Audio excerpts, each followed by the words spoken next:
Assalamualaikum warahmatullahi wabarakatuh. Alhamdulillah,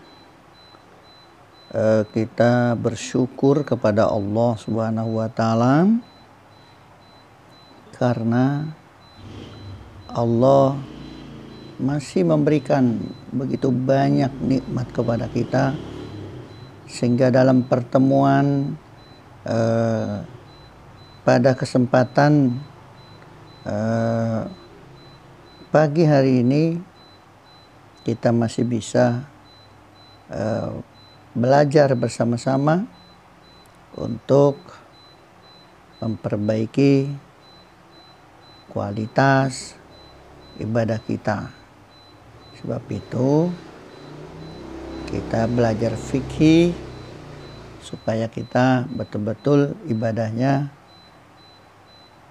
memberikan manfaat lahir dan batin kepada kita. Baik, kita lanjutkan. Masih berkaitan, judulnya adalah sebab-sebab timbulnya hadas. Nah, sebelumnya kita sudah membicarakan pada episode yang lalu tentang bagaimana orang yang menyentuh kemaluannya, apakah dia batal wudunya atau tidak, dan itu sudah kita bahas.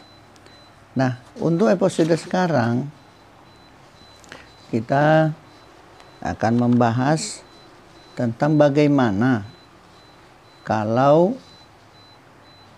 orang lain yang menyentuh kemaluan kita atau kita yang menyentuh kemaluan orang lain dengan tangan kita. Nah,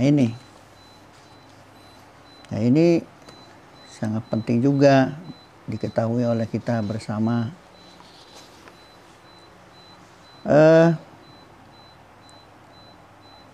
Pasal berikutnya, wa amma massa faraja ghairi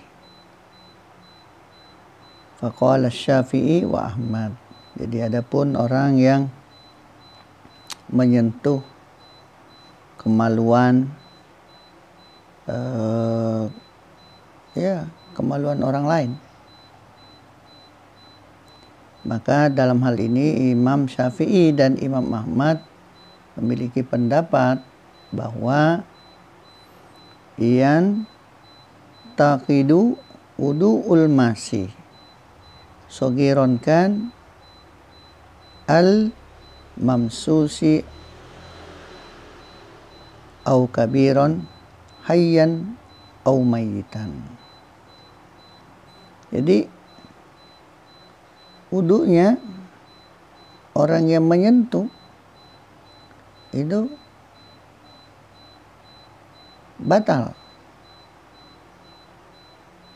baik itu anak kecil maupun orang dewasa. Begitu juga orang yang disentuh,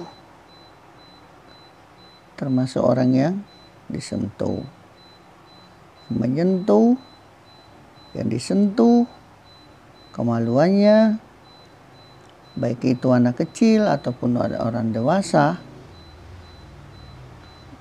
itu batal wudunya. Baik orang itu hidup ataupun orang itu mati. Nah, ada orang mati, kemaluannya disentuh, maka orang yang menyentuhnya batal wudunya.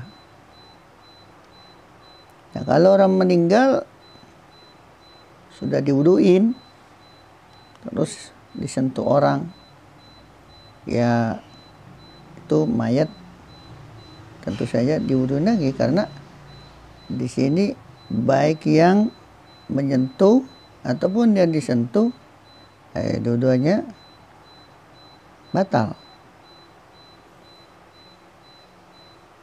Baik itu anak kecil ataupun orang dewasa, atau ia masih hidup atau sudah mati. Nah, jadi hal semacam ini diterangkan di dalam kitab yang namanya Rahmatul Ummah.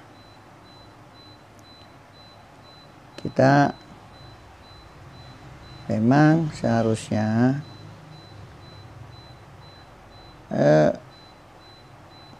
harus selalu belajar. Orang yang nggak mau belajar itu jadi ibadahnya kurang tepat. Kenapa? Karena biasanya orang kalau nggak tahu apa-apa dia cuek aja. Nah, ibadah itu nggak boleh cuek. Sebab itu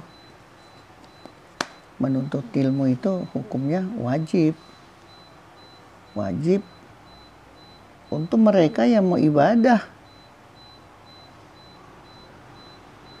Agar ibadahnya benar, tepat, sesuai dengan hukum-hukum Islam yang berlaku. Sementara Imam Malik mengatakan bahwa layan taqidu bimasil sogir. Jadi kalau yang menyentuh itu adalah anak kecil, maka tidak batal wudunya. Tidak batal wudunya.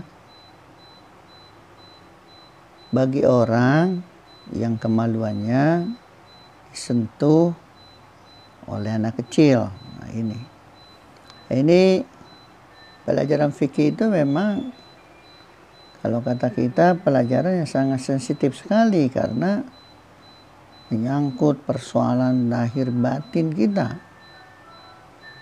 Mungkin menurut sebagian orang nggak layak disampaikan, tapi itu penting untuk disampaikan agar orang mengerti bagaimana kemudian orang bisa ibadah dengan baik, tepat,